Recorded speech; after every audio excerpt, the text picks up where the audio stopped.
From Jamestown and Plymouth, their descendants grow across the landscape.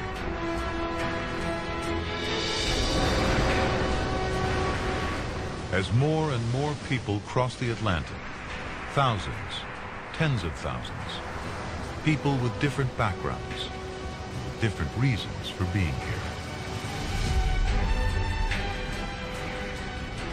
America becomes the place for everybody from everywhere. Rolling the dice, coming together to create 13 colonies. From Jamestown, agriculture spreads across the South. Dirt farms transform into sprawling plantations. Irish, Germans, and Swedes push back the frontier. The Dutch bring commerce to a small island at the mouth of the Hudson River. In time, it will be named New York. The colonists are 2 inches taller and far healthier than those they left behind in Europe. The Puritans average 8 children, and they are twice as likely to survive to adulthood. They are 20% richer and pay only a quarter of the taxes of those in England. Many still think of themselves as British, but each generation grows further from its roots. Nowhere more so than Boston. May 9th, 1768. 7 generations after John Rolfe's first tobacco harvest, the British want a bigger piece of the action.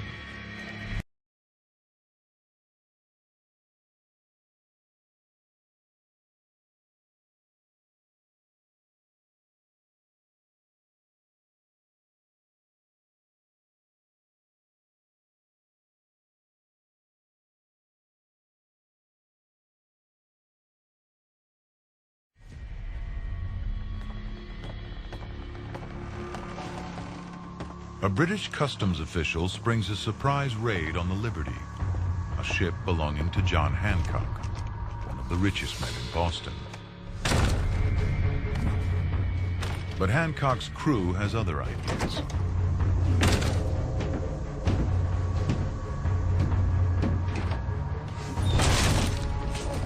They're carrying 100 casks of imported wine and don't want to pay duty. It's a radical act of rebellion against taxes imposed by a king 3,000 miles away. To the British, they're just common smugglers. This small skirmish changes everything. The British seize Hancock's ship, triggering riots that sweep through Boston. We didn't want to pay taxes to a king and to a parliament where we didn't have a voice and we didn't have any representation. We have a natural resentment toward government, which was how we were born.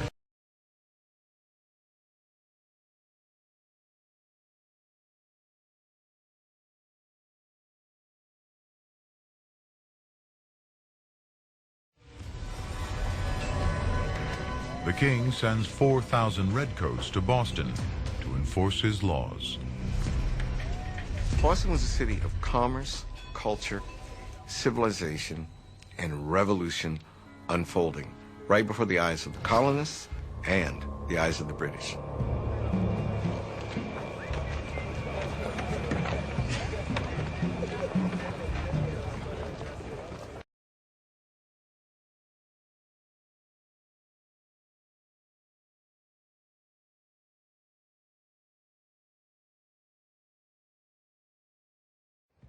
October 1768. British soldiers clamp down on Boston, a port crucial to the British Empire and a hub of global trade and commerce.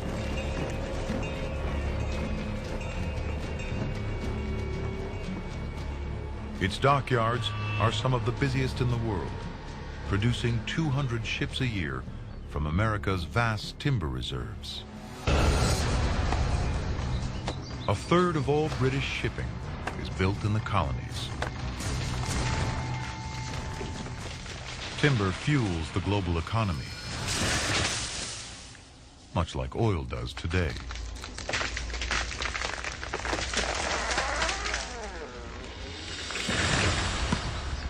Across New England, marks identify the tallest, strongest trees selected by the Crown for British ships. England has lost most of its forests. It wants American wood.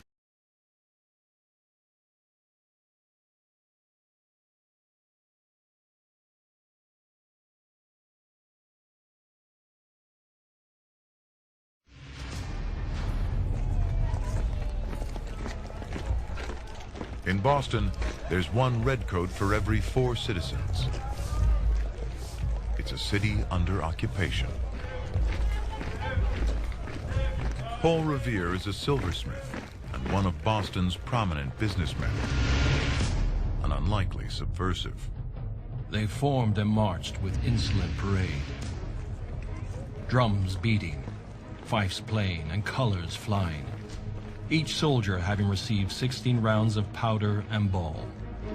He is an upper middle class figure, someone who has risen through his own efforts, his own talent. He represents what we have created on our own with very little help from our cousins across the Atlantic. But when revolution comes to North America, Revere will be at the center of it.